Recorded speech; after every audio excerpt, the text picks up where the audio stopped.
The lock clicked with finality, its sound echoing through the humming server room. My phone was gone, confiscated, no way to call for help. Maybe a night alone will fix your attitude, Dominic sneered through the small window in the heavy metal door. Behind him, I could make out the shadows of Trent and Jaden, their laughter floating through the crack. Think about your place in this company while you're in there, Trent added, his voice dripping with satisfaction. Maybe tomorrow you'll remember who's in charge. The light from the hallway vanished as they walked away, leaving me alone with rows of blinking servers. The room's temperature was kept at a constant 62 degrees to protect the equipment. I wasn't dressed for it in my thin blouse and skirt. They knew that. I sank to the floor, hugging my knees to my chest, as their footsteps faded. Tears burned behind my eyes, but I refused to let them fall. This wasn't just about the cruel prank or the humiliation. It was about 6 months of systematic undermining, of watching my ideas being stolen, of being interrupted in meetings,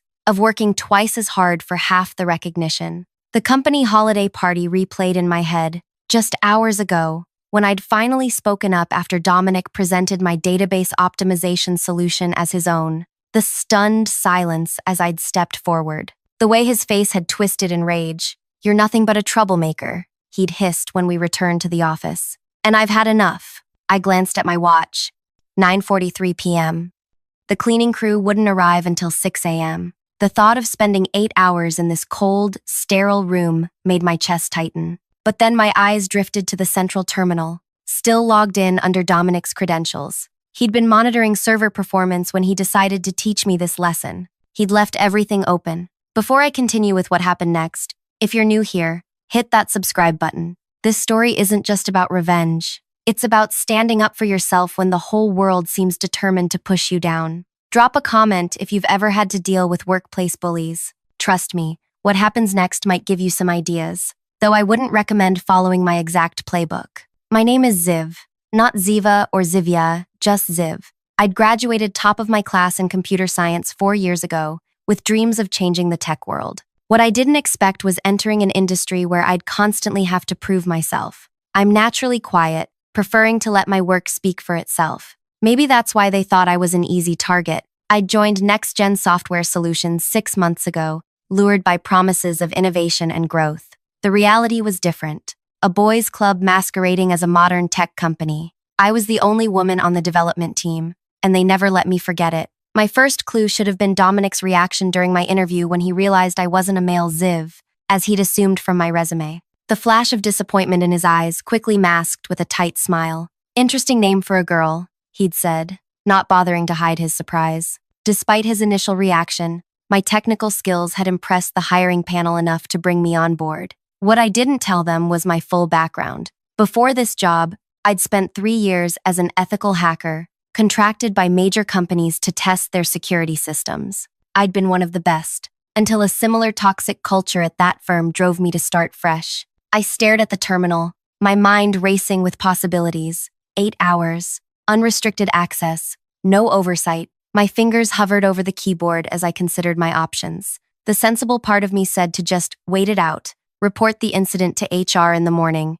and start looking for another job. But the part of me that had been swallowing insults and watching my work being claimed by others for months had different ideas. I logged out of Dominic's account. Using my own credentials would leave a trail, but I knew better. From my bag, I pulled out a small USB drive, my emergency kit, that contained specialized tools for penetration testing. Old habits die hard. I never went anywhere without it. With practiced movements, I bypassed the security protocols and gained root access to the system. The servers hummed around me, almost encouraging as I began my exploration. First stop, the company's internal messaging system. There it was, a private channel titled Code Bros with Dominic, Trent, Jaden, and 4 other male developers as members. My heart pounded as I scrolled through months of conversations.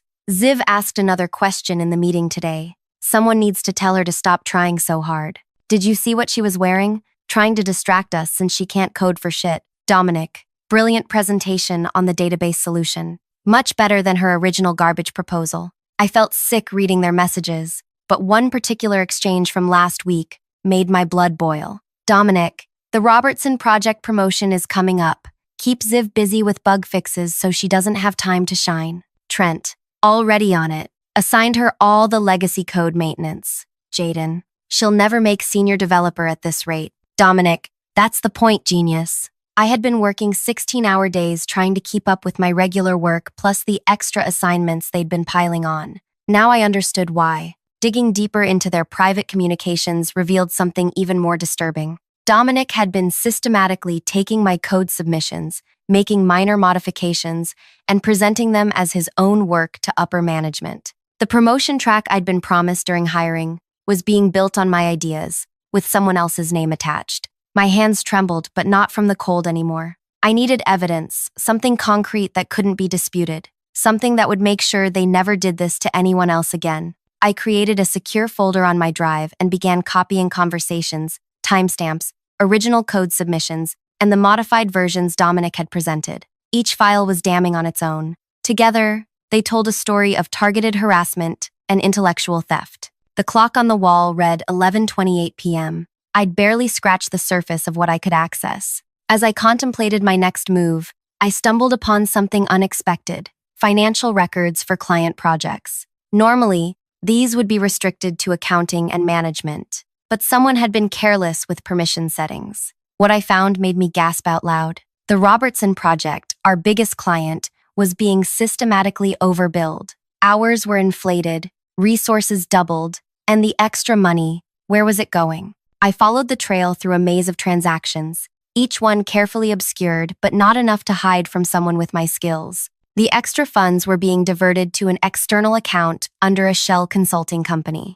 The name on the registration documents? Dominic Porter Consulting Services. He wasn't just stealing my work, he was stealing from the company and its clients. I was so engrossed in my discovery that I almost missed the sound, a faint click from the direction of the door. My heart stopped as I quickly minimized Windows and pulled out the USB drive. Had they come back to check on me? I huddled in the corner, pretending to be asleep, as the door creaked open slightly. Light from the hallway spilled into the room, illuminating a portion of the floor. Through barely open eyes, I could make out a silhouette, smaller than Dominic or the others. "Hello? Is someone in here?" a woman's voice whispered.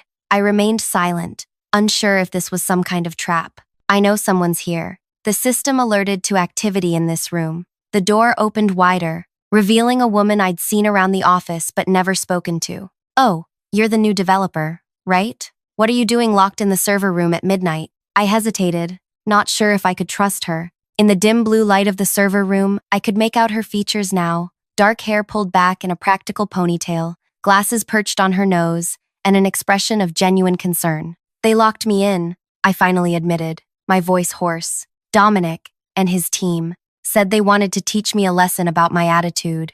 Her face hardened. "I'm Raya. I work in cybersecurity upstairs." She stepped fully into the room, letting the door close behind her. I got an alert about unusual access patterns. Now I understand why. I scrambled to my feet. "Are you going to report me?" Raya studied me for a long moment. "That depends on what you're doing." The look in her eyes told me she might be an ally, but I'd been wrong about people before. I decided to test the waters. "Did you know Dominic is stealing client funds through fake billing?" Her eyes widened. I suspected something was off with the Robertson account. "Show me." I pulled out my emergency USB again and plugged it back in, showing her the trail of financial documents I'd uncovered. As she leaned over my shoulder, examining the evidence, her breath caught. "This is serious criminal activity," she whispered. "But why are you looking into this?" The whole story came pouring out: the harassment, the stolen ideas, the systematic undermining, culminating in tonight's punishment. Raya's expression grew darker with each detail.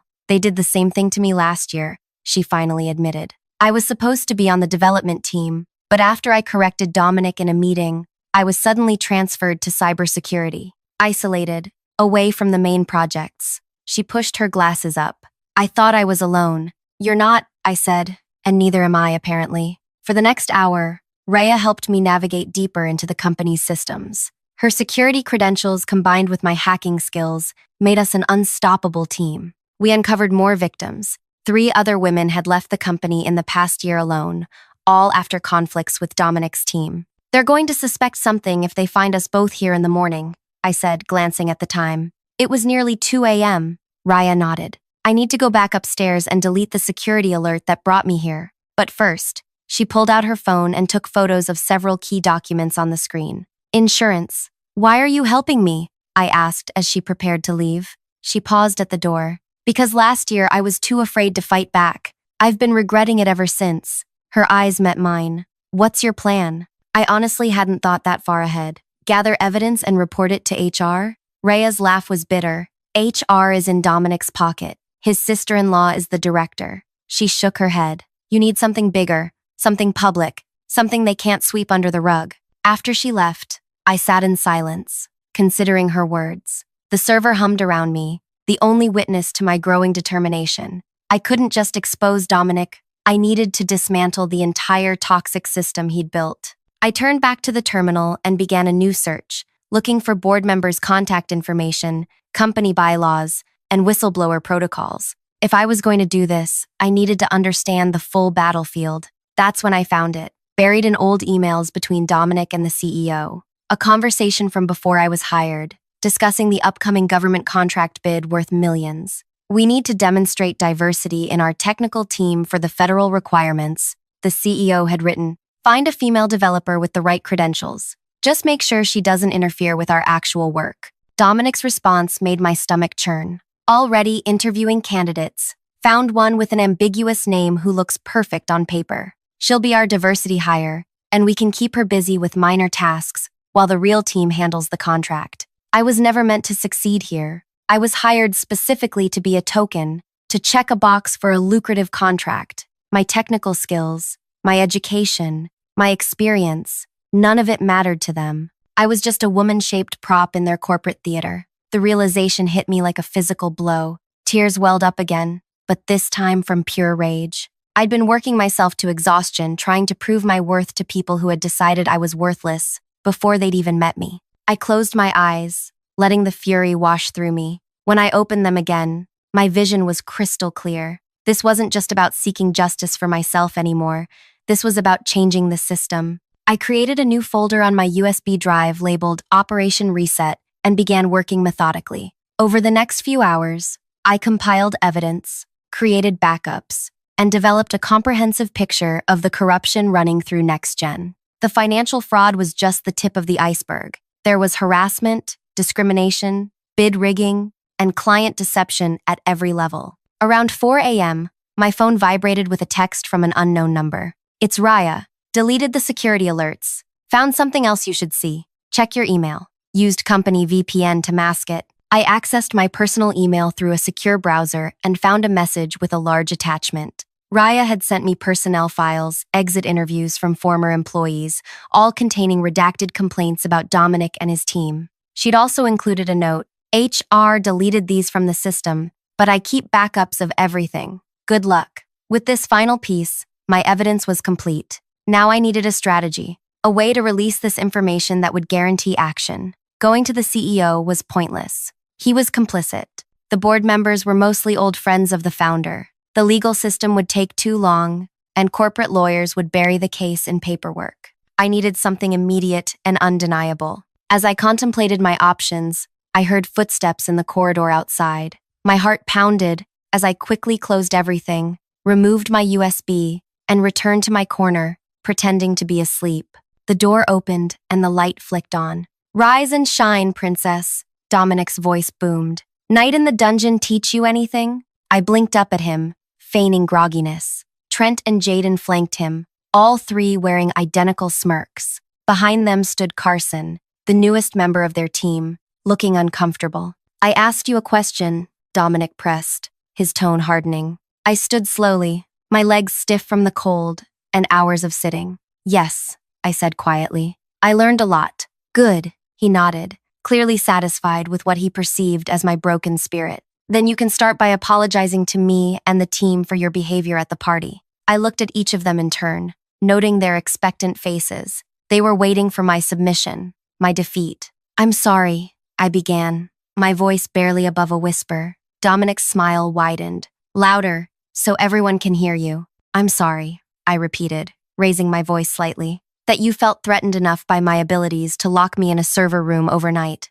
The smiles vanished instantly. I'm sorry that you're so insecure about your own skills that you need to steal my work. Dominic's face reddened. You little. And I'm especially sorry, I continued, stepping toward them, that you were stupid enough to leave me alone all night with access to everything I needed to expose you. The color drained from Dominic's face as he glanced at the terminal, still showing the login screen. What did you do? He whispered. I smiled, a cold expression that made even Trent step back. I guess you'll find out. Carson looked between us, confusion evident on his face. What's she talking about, Dom? Before Dominic could respond, his phone began ringing. He pulled it out, glanced at the screen, and his expression turned to pure panic. It's the CEO, he said, his voice cracking. Why is he calling me at 6 a.m.? Dominic stepped away to take the call, his face growing paler with each passing second. The others watched him nervously, glancing between their leader and me. I remained perfectly still, my expression neutral,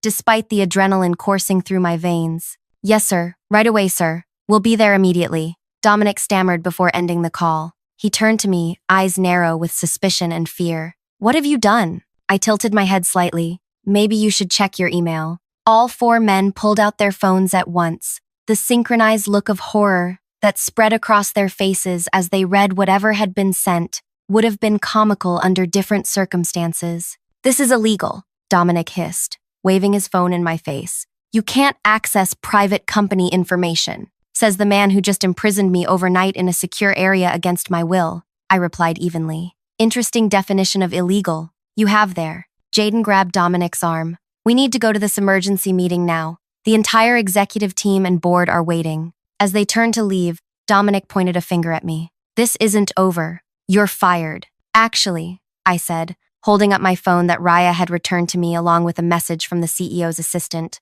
I've been specifically requested at this meeting too. I smiled. Shall we walk together? The journey to the top floor executive suite was silent and tense. In the elevator, I stood calmly, while the four men shifted nervously, exchanging worried glances. Carson looked completely lost, continuously checking his phone, as though searching for answers. The elevator doors opened to reveal a reception area where Raya was already waiting, along with several other employees I recognized from different departments. They all wore the same expression, a mixture of anxiety and anticipation. What's going on? Carson whispered to Trent, who ignored him. The CEO's assistant, Miranda, appeared from behind the heavy mahogany doors of the conference room. Everyone is waiting. Please come in. The scene inside would be forever etched in my memory. The long conference table was filled with board members, executives, and legal representatives. At the head of the table sat CEO Nathan Walsh, his face a mask of controlled fury. A large screen on the wall displayed various documents and chat logs,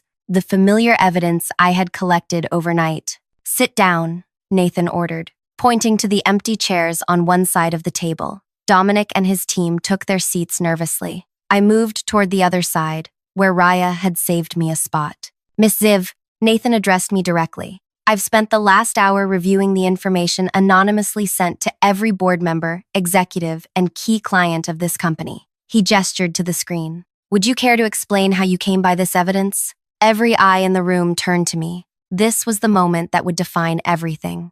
I took a deep breath.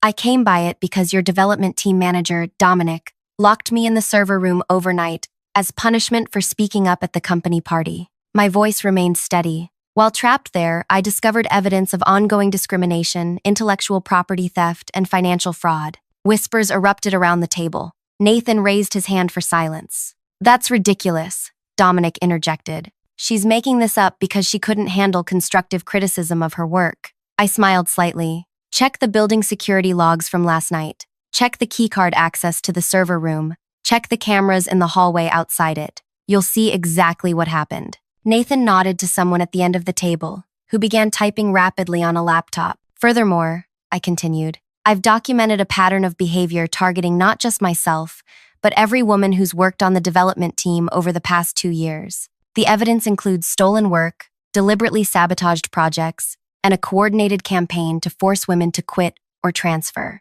These are serious accusations, said an older woman I recognized as the head of the board. But what about these financial documents? Are you suggesting actual criminal activity? Before I could answer, Dominic stood up. This is absurd. She broke into secure company systems. Whatever she found was obtained illegally. Actually, Raya spoke up for the first time. As the head of cybersecurity, I can confirm that no systems were broken into. All access was gained through legitimate credentials that were carelessly left logged in or through security vulnerabilities that my team has been warning about for months. The IT director, who had been checking security footage, looked up from his laptop. The camera footage confirms Miss Siv's story. She was locked in the server room at 9:43 p.m. last night and not released until 6:02 this morning. The room fell silent as the implications sank in. Is it true? Nathan finally asked, looking directly at Dominic. Did you lock an employee in a restricted area overnight without access to food, water, or proper facilities?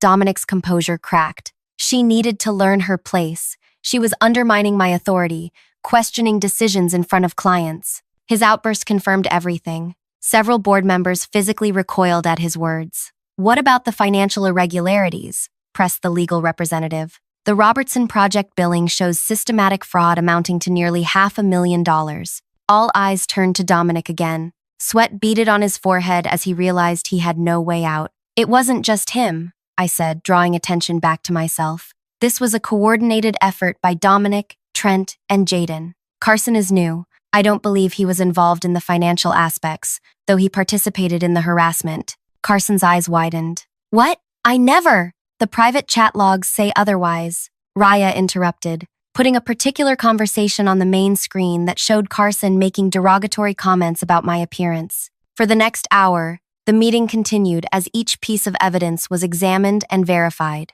Technical experts confirmed my code had been stolen and presented as Dominic's. Financial auditors validated the billing fraud. HR was forced to acknowledge the pattern of complaints that had been systematically buried. Throughout it all, I remained calm, answering questions precisely and professionally. Inside, though, I was burning with satisfaction as I watched the carefully constructed world Dominic had built crumble around him. Near the end of the meeting, the head of the board addressed me directly. Miss Ziv, the company owes you an apology for the treatment you've endured. What would you like to see happen here? This was the moment I'd been waiting for. My revenge wouldn't be shouting or threats. It would be systematic, just like their abuse had been. 3 things, I said clearly. First, immediate termination of those involved in fraud and harassment. Second, a complete review of all code contributions with proper credit restored to the original authors. Third, a structural change to how teams are managed, with clear reporting channels for misconduct that don't go through HR.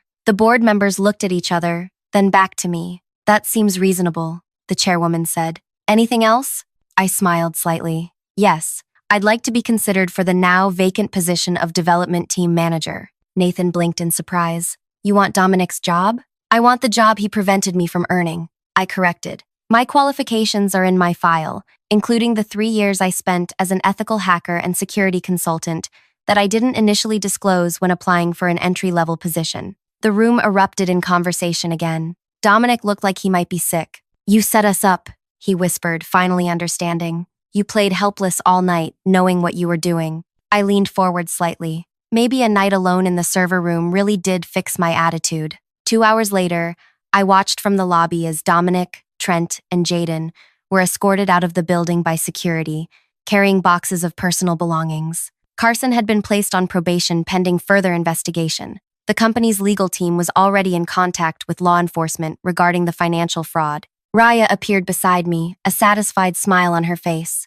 Well played, she said quietly. I didn't expect the coup de grace with asking for his job. It wasn't about the job, I admitted. It was about making sure they could never claim I wasn't qualified for it. So what happens now? You're really staying here after all this? I turned to her with a determined expression. The board approved my 3 conditions. They're announcing a complete reorganization of the development department. I'm not just staying, I'm helping rebuild this place from the ground up. Raya nodded appreciatively. From locked in a server room to running the department in less than 24 hours. That might be a company record. The best revenge isn't just about taking someone down, I said, watching as Dominic's car pulled away from the building for the last time. It's about building something better from the ashes. 1 month later, I sat in what used to be Dominic's office, now completely redesigned. Gone was the intimidating dark furniture and closed-door policy. My team, now balanced with talent of all genders, worked collaboratively in the open space I'd created. The Robertson Project was back on track, with proper credit given to all contributors. The toxic culture was being systematically dismantled, one policy at a time. As I reviewed the latest code submissions, an email notification appeared on my screen. The federal contract, the one I'd been hired as a token to help secure, had been awarded to us. Not because of a diversity checkbox, but because our newly structured team had submitted the most innovative solution. I smiled to myself, thinking of Dominic. He was facing criminal charges for the financial fraud, his career in tech effectively over. Trent and Jaden had been blacklisted throughout the industry as word of their behavior spread. Sometimes, revenge isn't about an explosive moment of triumph. Sometimes, it's about a complete transformation that ensures your enemies can never again create the conditions that hurt you. If you've ever faced workplace bullying or discrimination, remember my story. Your value isn't determined by those who try to diminish you. Sometimes, the people who lock you in a dark room don't realize they've just given you access to exactly what you need to change everything. If this story resonated with you, please hit that like button and subscribe for more. Share your own experiences in the comments. You never know who might need to hear they're not alone. And remember, sometimes the best revenge isn't what you destroy, but what you build in its place.